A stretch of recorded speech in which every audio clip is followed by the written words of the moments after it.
आदरणीय उपमुख्यमंत्री आणि फायनान्स मिनिस्टर या नात्याने माननीय अजितदादा पवार आणि त्याचप्रमाणे मुख्यमंत्री एकनाथजी शिंदे साहेब, दुसरे उपमुख्यमंत्री देवेंद्रजी फडणवीस साहेब या सर्वांच्या माध्यमातून आणि त्याचप्रमाणे श्रीमंत रामराजे साहेब आणि आमदार दीपकराव चव्हाण यांनी जी कामं प्रस्तावित केली होती त्या अनेक कामांना त्या ठिकाणी अधिवेशनामध्ये अर्थसंकल्पामध्ये मंजुरी मिळाली आणि फलटण तालुक्यामध्ये जवळपास 68 कोटी 35 लाख रुपयांची कामं ही मंजूर झालेली आहेत। त्याची संबंधाने जी काही कामं मंजूर झाली आहेत त्याची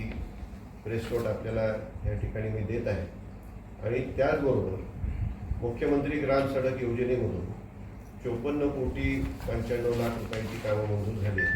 आणि अनेक रस्ते जे आपल्याला